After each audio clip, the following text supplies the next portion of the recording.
All right. Here we are with another edition of From the Margins with James Afat, my dear friend, attorney here in Orlando, Florida. James Afat, Jimmy, how are you?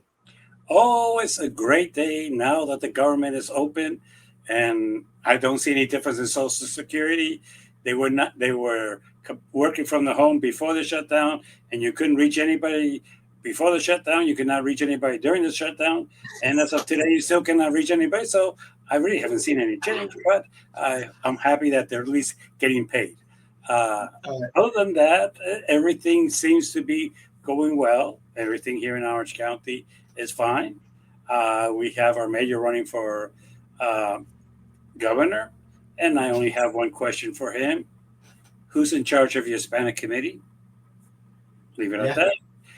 And it should be somebody who understands the statewide, not somebody who just understands locally. You might want to appoint a committee right now and ask them to come up with a plan to get out the Hispanic vote, because in the past your spouse did uh, people who work with her did a horrible campaign to get out the Hispanic vote.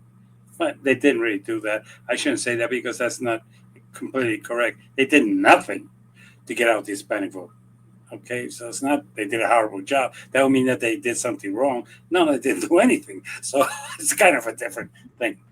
Okay, you're right about that. Uh, so it- you yeah, told you me know I got a question for you, Jimmy. I'm ready to right off the box. go for it. Jimmy, this shutdown, Yes. what happened with the Democrats? Well, there's eight of them who don't have a backbone, who are stupid enough to believe in the promise, yes, we will discuss it at a later date, healthcare, not realizing that now that healthcare people are starting to look at the prices, they were starting to back the Democrats because they realized that Obamacare, which millions of Americans depend on, basically are the prices are going up. Healthcare, the prices are going up. The reason why, well, you could believe what the health insurance companies are telling you, or you could believe what is the truth. The truth is that basically, at this point, uh, Americans are starting to get less and less sick. And because they're getting less and less sick, people are starting to say, well, I could use a health insurance with a $5,000 deductible. I could get a health insurance with a $2,000 deductible. I could get one without vision, without dental, without hearing, without this, just a basic, because realistically, I am a healthier country. So people are purchasing less. That's why there's so much competition, believe it or not. The other factor is that really right now, health insurance companies are not making the big bucks selling health insurance. They're making the big bucks ripping off people with the Medicare Advantage programs. Okay, Mm, there's where the big bucks are for them, because basically it's not what they're getting paid to administer each case. So they're getting a flat fee to administrate uh, David Washington's plan from the government. Okay, so there's where they make their money. They then control the people, the doctors, are saying, "Hey, we're going to pay you $20, but we're going to bring you 1,000 clients," uh, and that's how they've worked it out. So there is where the health insurance companies are putting all their money, are putting all their personnel, are putting all their sales agents, because the real money is in advantage plans. So they're not paying attention to the other ones, and the other ones, there's no, they don't get a fee from the government to administrate it. So they're charging you what they consider their administration fee, and they're increasing the prices. Under the Advantage program, they are limited to what they can do, but not under Obamacare. They can charge as much as they want. And what they're thinking is, hey, if we increase it 200%, the U.S. government is going to pay for this, so we don't have to worry about it. What they don't realize is that the Republicans refuse to do so. So, eight senators decided to lose their backbone. They got chicken, and they broke away from Chuck Schumer, who I've said for months and months in this podcast needs to go because he doesn't have a control like the Republican does on his side. He does Right. not have the control. And you have 8 senators who basically could be primaried right now and go. And if they think they're safe enough to go up at reelection and this is not going to backfire on them, it will backfire on them. So at this point, uh, the question was during the shutdown, who was going to blink first? And it was the Democrats. Simply put, they have no backbone. They said, "Well, he gave us a promise that we're going to discuss this." Look, you're not selling it. Nobody's buying it. You just were afraid that people were the PAM was going to be cut off, and you were not going to. People were not going to have this. The food stamps were going to be cut off. That the employees were not getting paid, and that TSA bravely decided not to show up and screw up the airports. So basically, you caved in. So from here on, don't ever threaten that you have any power. And the power of the filibuster, you don't have to take it away because you always have traitors within the Democratic Party. And I'm going to call them that, traitors. So, Jim, and Jim, humor me with what I'm about to say, and I like your thoughts. The three senators who voted who decided to align themselves with the Republicans to open the government again. Angus King is an independent. He typically caucuses with the Democrats. Two that I'm aware of the senators are retiring when their terms end in 2026 or 2028. And one of them being the senior senator from Illinois, Dick Durbin. And then the others, like John Fetterman, and I hope he is doing better. He fell today outside his home. Um, God, look after him. Um, but the other senators either will face reelection in 2028 or in 2030, or they'll be retired and out of the Senate before the next election and will not face a primary or a general election. And so I'm thinking when I learned that these particular senators came forward to vote with the Republicans on this continuing resolution, it has the appearance that this was planned and that these senators, for the most part, safe from any type of consequences by voters, were chosen to go to the Republicans and say, okay, we're done. We got what we needed in New York, New Jersey, and Virginia in the election a week ago, almost a week ago. Let's close this up. Am I just should I just throw away my tinfoil hat and conspiracy theories and just like walk away? But however, Jimmy, this is peculiar. Your it is, thoughts? it is peculiar because I'm going to start with your state senator who's retiring. He's always been a wishy-washy person. He's been there 29 years. Yes. Basically, he's always tried to claim that he's an independent, but he's not.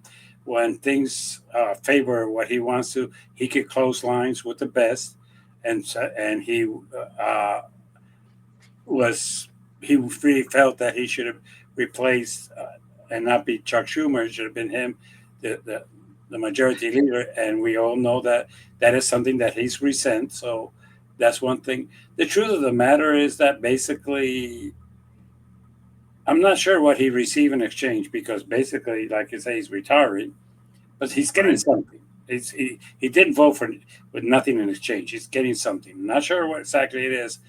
It will probably pop up later. The other senator that's leaving the same.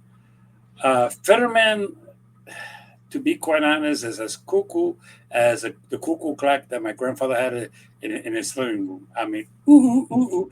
Uh, uh, I'm not sure if he's coming or going at times, and things that come out of his mouth, I'm just wondering, is he just that stupid, or does he like to provoke conversations? Because it could be one or the other.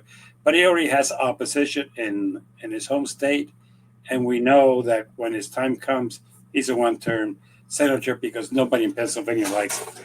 Why? Because he insults everybody and he treats everybody with total disrespect. So he's not going. He's not going to be so. He knows he's out the door. Uh, Okay. Klein had the pressure that most of his people that live in Virginia work in the federal government and were putting pressure on. And I'll give him that way out. Yes, your constituents were really putting pressure on you. I agree. Now, Okay. Okay. the others, the dear senator of the great state of Maine, it's always been kind of wacky. He claims to be independent, but never has caucus with the Republicans. And Right. what did he get in exchange is a good question. Did he get a bridge or did he get something else promised him down the line? Could be. We never know. The truth of the matter is that right now there's a problem in the Senate. The Republicans are well organized and they're so corrupt that they will go up and say to uh, a senator from us, say, hey, that bridge that you really want, that you have in the budget that we oppose, we will vote for it. And uh, and definitely you could get 5 or 6 Senate Democrat senators to vote for it, and you will have your bridge. But if we oppose your bridge, it's not going to happen. Hey, the expansion to your airport that you want, we would vote for it, but you need to give us. So he knows how to negotiate. Chuck Sure. Schumer knows how to be stubborn. Yeah. Uh, okay, he's never known how to negotiate. He's never known how to do anything. He's been a senator who basically was behind Reed, who was a great negotiator. That man can Yes. negotiate with anybody, and he ran the Senate in a very efficient way. So, yes, Chuck Schumer is just somebody who is there and says stupid things.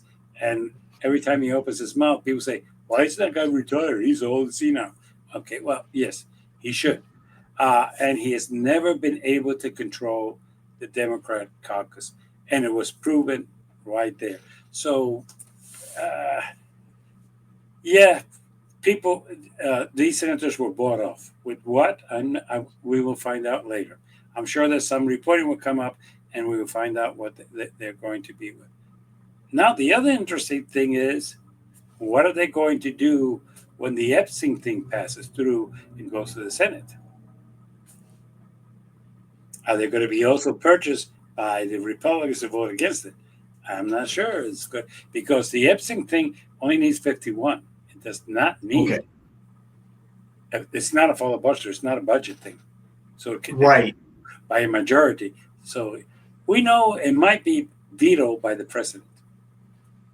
True. And the Republicans in the Senate, I believe, have what, 53 votes? Correct. And I'm not too sure if all of them are on board. I mean, Well, I know that in the House, we know which Republicans voted with the Democrats. you know that Over. Rand Paul is going to vote for it. Thank you, thank you, thank you. He's I was already going to. announced it. I mean, I want to see senators vote against it and then go back to their constituents and say, "Hey, I voted against it because I didn't want to know the truth about what was going on." So yeah, and the more Right. And that keep coming out about Trump, ooh, the worse it's going to get. right, and we know that big money, big names and corporations. I mean, J.P. Morgan, that not laundered, but carried a lot of money for Epstein through its corridors, and some people lost their jobs for it. However, when a quarter or a third of $1 billion come through your bank, you got to scratch your head. They had a very good relationship with Epstein at one point. Um, and to speak to the Epstein files, Jimmy, this is an issue for the MAGA crowd that they were persistent. MTG, Lauren No, Boebert. no. That's correct. You were not persistent. Are still persistent about it. Ah, yes, they It's not like still it's not like they have abandoned that issue. No. It's still there. It's still an issue for them.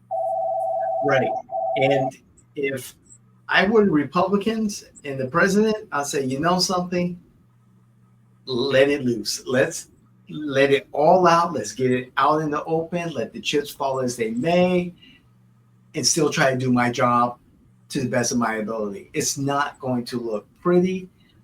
Yes, he said he wants to protect some innocent people who are in these files who may not or have done something. Who knows? Innocent to him is completely different in the rule of law. Who knows? However, Americans have short memories.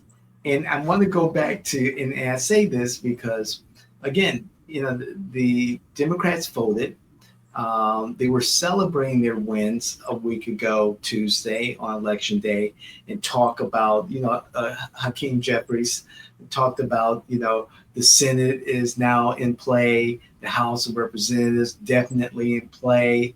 And now it's like, no, it's not. No, it's not. I Well, think. I differ. I think it is. Like to Okay. take your own phrase. People have short memories. Between now and November 26th, they might have forgotten about the shutdown. They might have. Right. I think they Okay, will. and when we're talking about taking over the Senate, it's taking it over by taking Republican states and making them into Democrats. That could still happen. Look, Kentucky lost a supermajority that they had. Virginia has a super Democratic majority. The Republicans lost about 13 seats in the House, and that's a lot. And these were in districts that were not necessarily purple. They were so. Are the Democrats still motivated to go out to vote? Yes. Sure. Are they going to be motivated to go out to vote? Yes. Now, this is the interesting thing that a lot of people do not understand. How are Republicans going to vote against for these candidates who did not voted against the Epstein file? Will they run somebody against them? If not, they don't run somebody against them. Will they go out to vote? That's the other question. They might Right. say, "Screw you, Mr. Smith. You voted against my interest. I'm not going to go and vote for you." Or they just vote and leave that vote in blank, which is what most of people are. But the reality is, Virginia went super Democrat. Uh, Kentucky, the Republicans lost their supermajority. They're still a majority. Don't misunderstand me, but they lost their supermajority. It's Right. now they have to go to negotiate with Democrats to get certain things done. Uh, as a matter of fact, if the governor vetoes a bill in Kentucky right now, who's a Democrat, just to show everybody the importance of this, if he vetoes the thing, the Republicans cannot override his veto. Right. They don't have that power anymore. Yep. So they can try, but if the Democrats say no, we're going to agree with our Democratic governor, there's the veto stands. So this is how important this thing has become. Uh, Right. there's races in Georgia that were won and stuff Right. like that. So is it going to carry into 2026?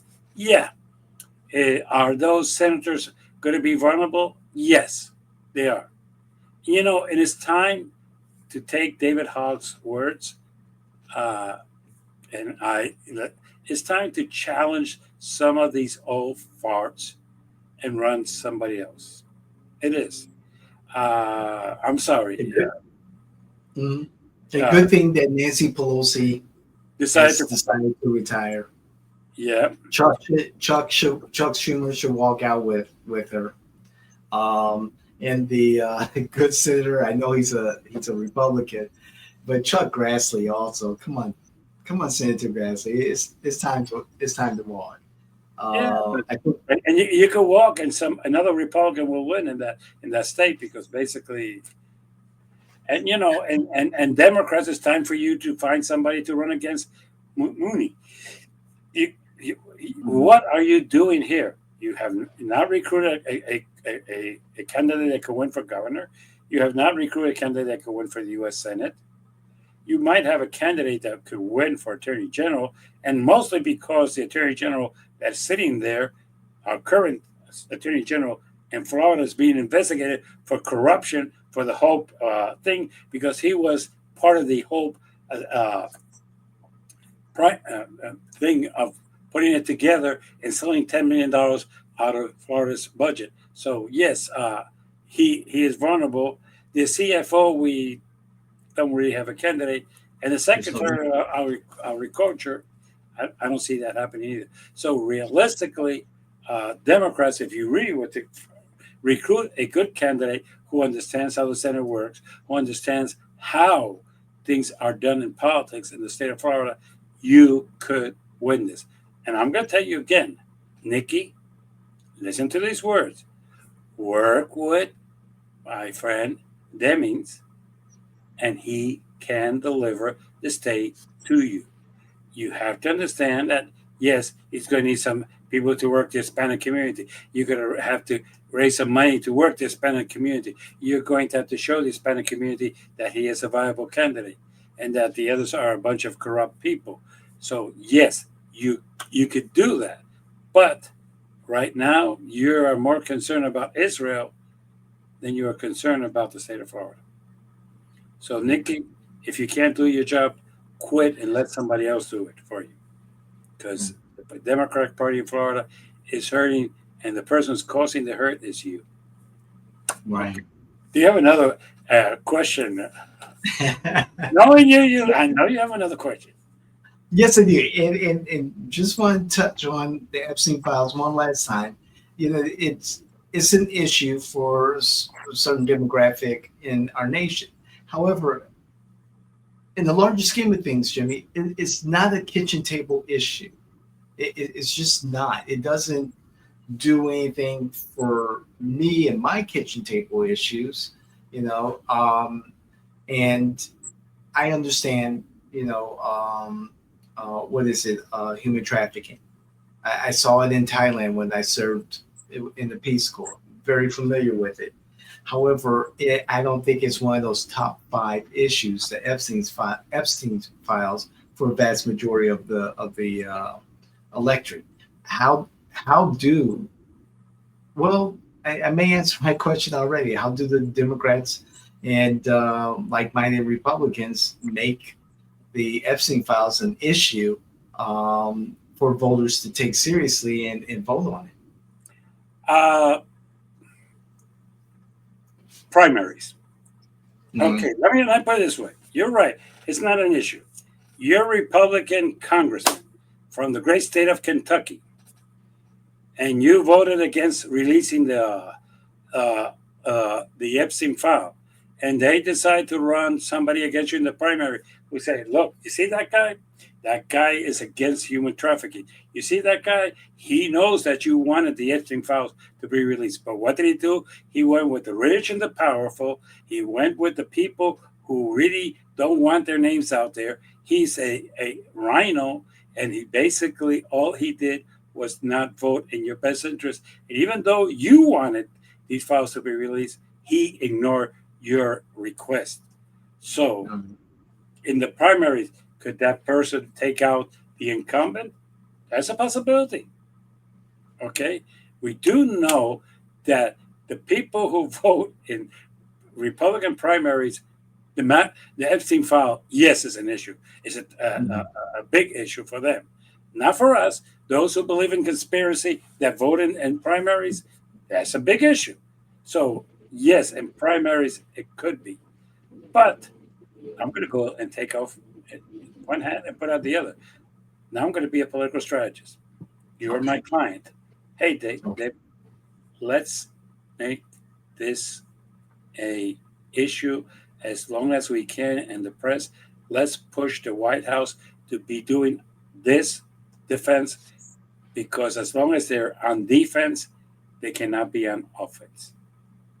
As long as they're in defense and they're Yeah. meeting and trying to create an answer for this or that, as long as Donald Trump is pissed off all the time because this is bothering him because he knows his name is going to come out. He knows he was friends with Epstein, and he knows that even though he keeps denying that he had anything with young girls, he still was associated and a close friend to a pig.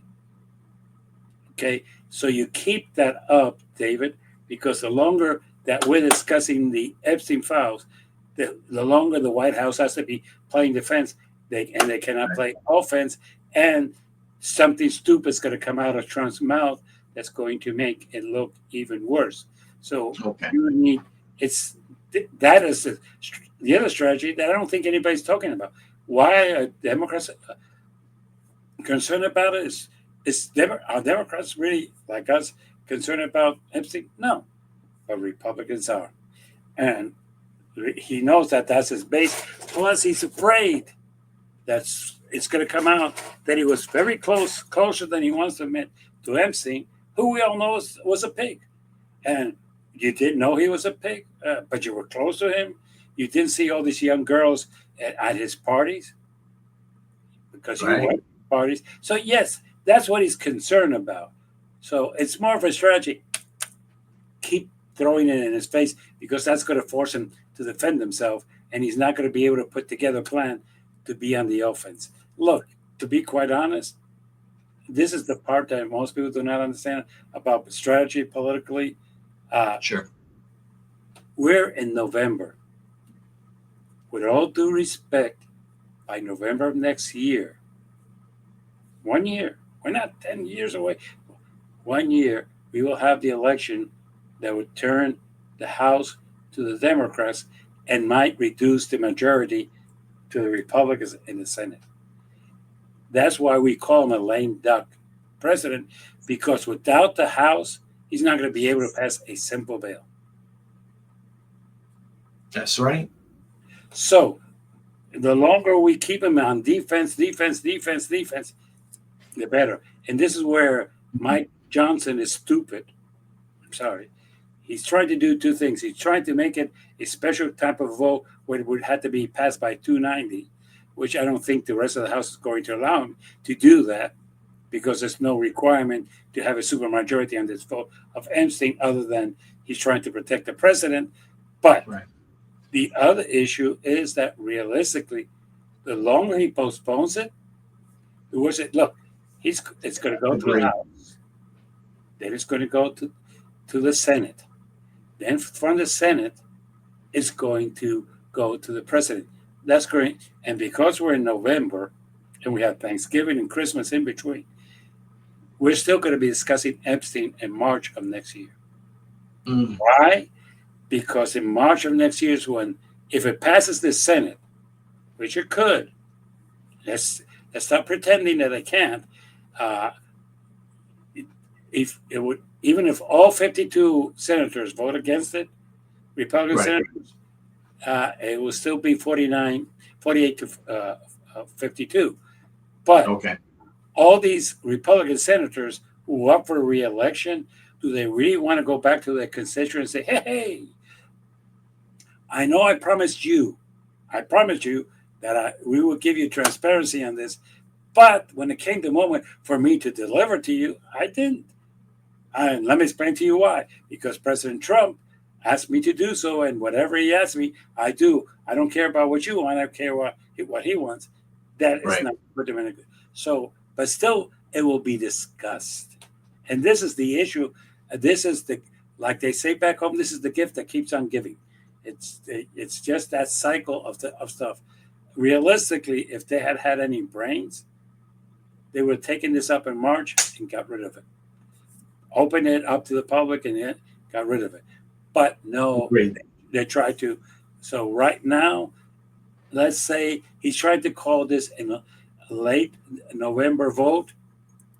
That's when he's going to schedule it for the week after Thanksgiving.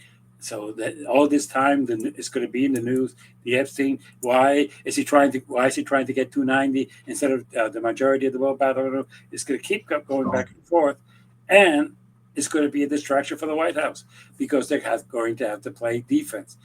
Right now, he's calling Congress people to vote against it. Why is he calling Congress people to vote against it? Because realistically, he does not want to veto it. He wants it to die in the House. And he said, well, it died in the House, so really, I had no say about it. I've already instructed my Attorney General to do so, but she says that there's nothing there. Yes, the Epstein file is something that will keep on going. They will be playing defense and everything else. And by June of next year, everything is going to be concentrated in the November elections. Let's stop pretending. Okay. All right. So it's going to be, you heard it. You heard it right. So, go ahead, Jimmy. I'm sorry. Now you understand where they're coming from. Yes, I do. Yes, I do. And everyone watching and listening, you heard it right here first from Jimmy. So before I ask you the next question, Jimmy, I just want to pause and I want to thank, and you and I talked about this earlier this week, I want to thank our viewers who tuned in to our last episode. We had more than the usual amount of viewers and listeners to the show. So I just want to show appreciation and thank you publicly. Thank you, Jimmy, for a great show, for all the great shows that you put together. And Jimmy, I did a little homework, and some of our past short form content on TikTok has seen a slight increase in viewership. So I want to shout out to, those folks who are looking at all of our content, going back into our history and viewing the past content that we've had and increasing our numbers there. So again, thank you for everyone tuning into to this show, to From the Margins with James Lafont, and keep the comments coming. We still get the comments, Jimmy, and on both sides, and of course the likes. We're still getting a nice steady flow of likes, and please check out more of that short form content on YouTube, TikTok, Instagram, and Facebook. And thank you, everybody. And I really even appreciate those that comments that are not exactly nice, but I understand that you have your points of view, and I respect your points of view. I differ from your points of view, but look, that's what makes this country great. You have your point of view, I have mine, and we all need. What we really need to do is respect each other. We can Indeed.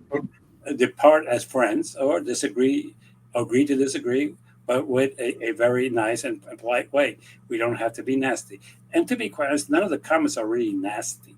They disagree, but they're not. I wouldn't use the word nasty. Right. And the comments have been, fairly, good on both sides of the argument. We've had one person said, oh, wow, I didn't know that, Jerry Demings was running for mayor. Thank you for that information. And then on the flip side, we had someone's like, screw that. I'm still going to vote for whoever Ron DeSantis gets behind. It's like, okay, more power to you. But overall, keep commenting. Let us know what you think. He's gonna vote for DeSantis' wife. Okay, that's There you go. So, Jimmy, my next question is: so all this excitement for our friend in New York, the mayor-elect Mamdani. Just this past week, Governor Hochul has said more and more about some of the ideas and plans that Mamdani has for New York. And it seems like she's thrown some cold water on it because, one, she's like, I'm doing what I can to help out, like the New York City transit. And also, she's like, where's this money coming from? What are your thoughts on that? Well, she has to be careful. And this is the part that I'm going to now put my hat of political advisor. Hey, Governor, you're in for re-election. Okay? You don't want to Yes. piss off New York City. You don't want to be the people in New York City say, hey, we're not getting our mass transit because our governor opposes it and because our governor won't help us get this money and do this. Let me give you some sound advice. Back it, and if it doesn't pass in the legislature, blame the legislator. But you're saying that where's the money going to come from? You know where the money's going to come from. It's always coming. It's going to come from two things: stop the waste, which New York is famous for, and Right. yes, you might want to increase the tax. Look, I'm going to say this in a very nice way. You people don't have a vision of how to govern. You really don't. I'm not going to give you an example. Wow. Okay, something that we have used here in Orange County. Our schools were deteriorated. They were needed some serious works on them. I mean, they were bad. We passed for 10 years a penny sales tax to be used exclusively in improvements to the school. It was run perfectly. The controller ran it completely uh, correctly. Every penny that was collected was used to improve the school structures, and 90% of all the schools in Orange County have new facades. The 10% that don't, or the 10% that today were built during that period, so basically they didn't need them to have a new facade because they were being built at that time. But the others have a new facade. They have new plumbing. They have been fixed. They've been updated, and they look completely different. And the voters of Orange County said yes. You know what? Let's talk to New Yorkers and say, hey, we're going to run something here by you in this election 2020. Would you be willing to pay a penny sales tax in exchange for free buses? See what they say. Would you be willing to pay a penny uh, on sales tax for 10 years in exchange to be able to have free daycares? Let the voters decide. You know, it's always interesting that you think you have to do it and you can't count on the voters. It is possible that in the richest city of the world, you could raise 1 or 2 pennies in the sales tax and use that money for daycare and for buses. Simple as that. You don't have to go to Harvard. You don't have to figure it out in some other place. If the voters want to pay the money to do that, let them do so. At the end of the Right. day, for those of you who do not understand sales tax, let me give you a little secret. You know what New York and Orange County have in common? New York and Orange County, a very large Puerto Rican demographic. No, this is what they have in common. Okay. More than 35% of their sales tax is paid by tourists. I did not know that about New York. 35%. Oh, yes, New York has a lot of tourism coming in. It's true. Most of the people, and I'll give you a thing, most of the people in Times Square are tourists. Okay. Okay. Right. Yes. Yes. Okay. Yes. True. And they collect tons of money of sales tax there. Okay. So when people tell me, the best example of tourism is what you collect on sales in the airports, which is a ton Sure. of money, and half of those people there are tourists. So when people Yeah. tell me, it's all local, not really. I mean, all the people that spend money and pay taxes inside of Disney, Universal, and Legoland, that's not 90% of Orange County residents don't go there. I mean, I haven't been to Disney in years. I don't know how long it's been since you've been in Disney, but I haven't. Same. So the people who are spending tons of money in there and they're collecting sales tax, those are tourists. So basically, when you say, "Hey, in Orange County we're going to collect 6 cents," not all the money is going to be paid by locals. The tourists will be paying part of it. It will be a 50-50. No, but it's probably going to be a 30-70. But still, not all of it is going to be carried by locals. So it's going to be an interesting thing. But New York, you want to do it? Make a proposition. Come November 2026, would you pay a penny extra to be able to have free buses and daycare centers? And let's see how they say. If they say yes, then use the money for that. Right. I mean, we've done it twice. We did it once for roads, and we did it twice for our schools, and we know they pass, and people don't have a problem with it. So they don't complain about that extra penny. Seminole County has done it at least 4 or 5 times too that we know of. So it is something that you could do, and as long as you designate it for that purpose, hey, what other better way to pay for it than doing that? Simple as that. Right.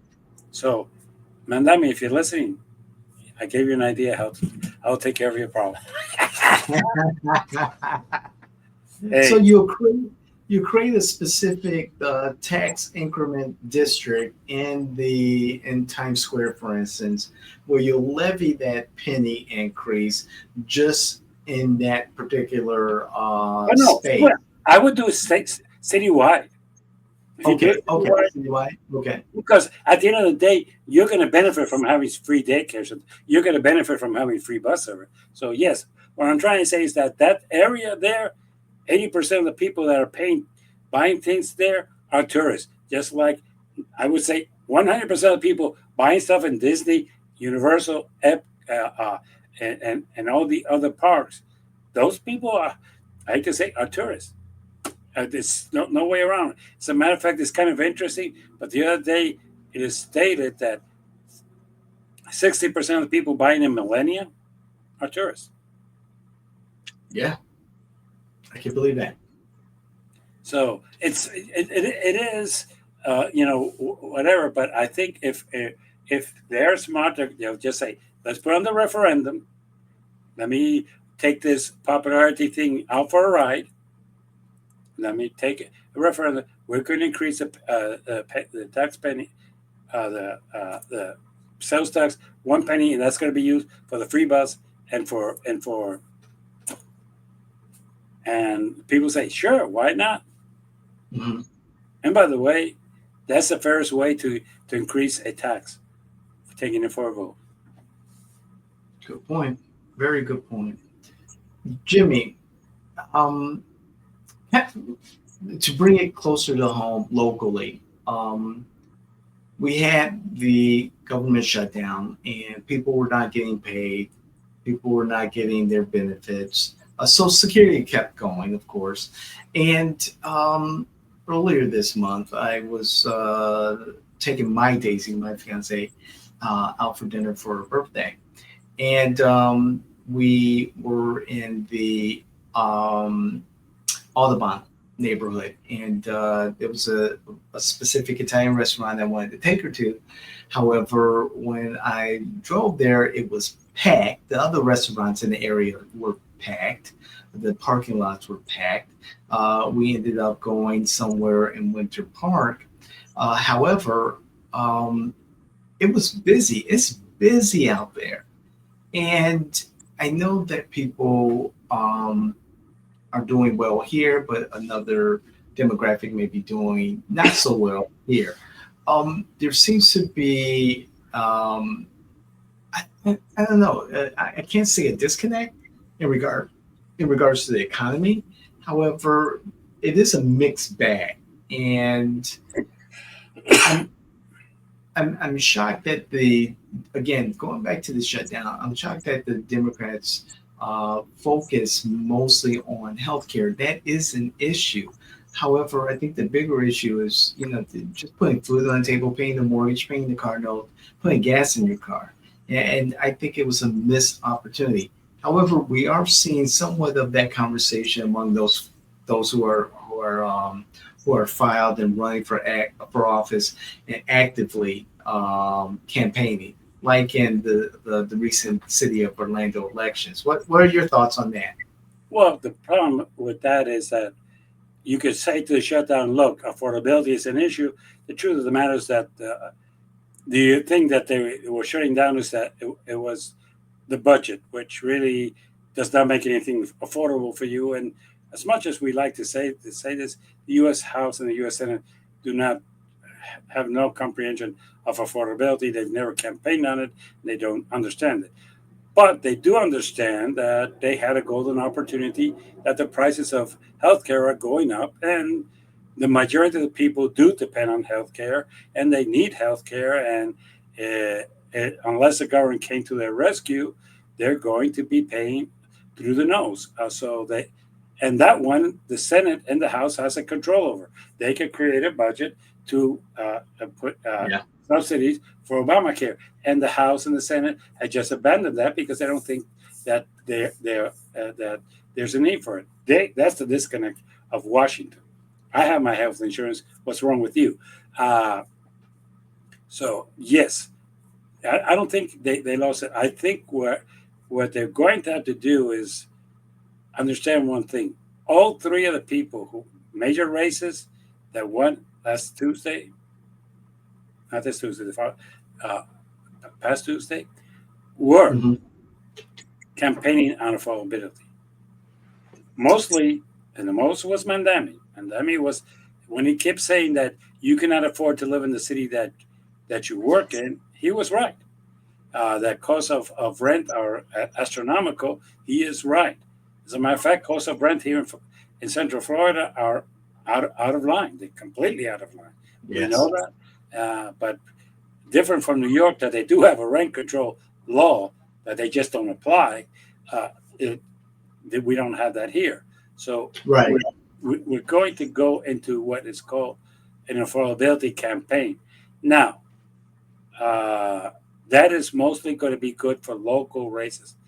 The U.S. House and the U.S. Senate is going to have to be for the bigger issues such as healthcare, such as about immigration for the Republicans. I have to give them credit that that's their issue. That we're going to deal with the factor of tariffs, which we've been paying through the nose. And other issues like that will be national. But I think all local races have to be about the A word, affordability. Period. There's nothing else. Uh, Agree. affordable, the cost of life, is, you know. And the other thing is, the Republicans are going to steal that platform. Well, the Democrats don't have any platform because they don't have any seats that they seriously can win. But if they do pass the property tax thing, Right. that will be huge in the state. So it's going to be affordability is going to be the issue in this next election, in my opinion. Okay. All right. Good. And Well, I let me ask you a question. What do you think is going to happen with these candidates who basically do not understand the issue of affordability, such as President Trump said that there is no affordability crisis, that's a bullshit that's been invented by the Democrats, that the cost of living is down. Jimmy, I tell folks that, especially those individuals who are like hanging on every word and action of the president, mostly his words, and I tell them focus on the people around them and what they do, and try to understand policy.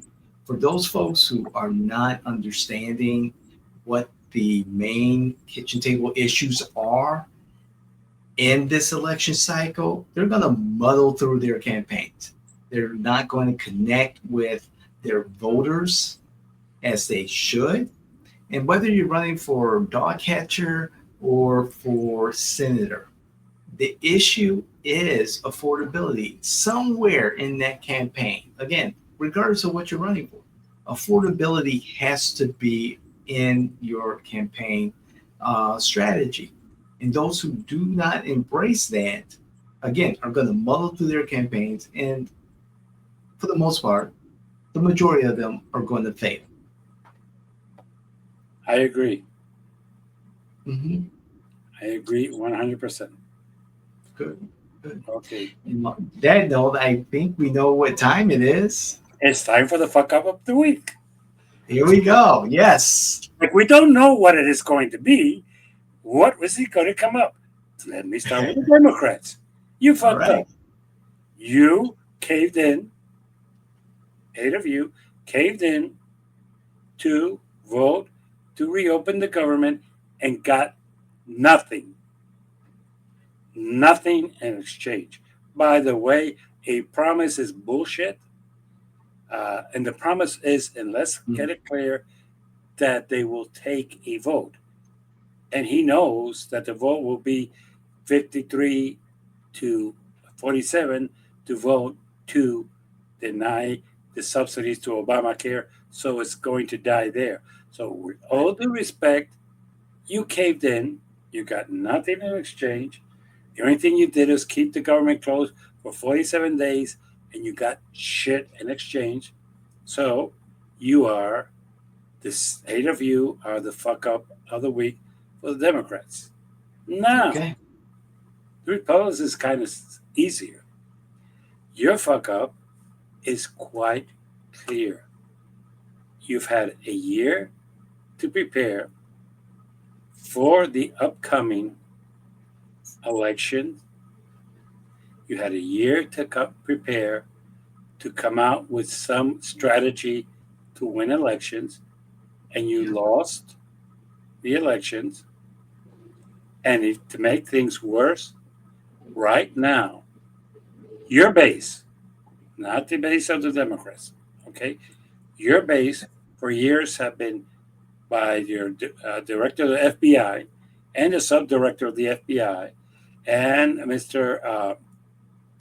Uh, Hannity and others have had the conspiracy of that the Democrats eat children, that the Democrats are sexual perverts, that the Democrats was Epstein. And for the record, I don't know if he was a Democrat or Republican, but I know he had dirt on both sides. That Bill Clinton is part of this thing, that Prince Andrew just got stripped of all his thing because he was part of this thing. But the truth of the matter is that you have obstructed the vote of Epstein and you don't have a plan B. Right now, you are allowing the Democrats to take control of the issue of the day. We're not talking about any projects. We're not talking about Venezuela anymore. We're not talking about Ukraine anymore. We're not talking about uh, any other war that's going around the world. We are talking strict. We're not even talking about the terrorists. Period. We're not talking about China. We're talking about Epstein. You have allowed this to happen by your lack of planification. You should have come out in March and said, "Here's everything, people. Here you got it." And yes, Donald Trump was a very good friend of Epstein. Yeah, there's a lot of photos about him, but there's no evidence that he got involved with young girls. He knew that Epstein was, and he knew that Epstein was a pig, and he did nothing about it. So basically, yes. And maybe by now, the caca would have been removed from Trump, and you could have gone forward.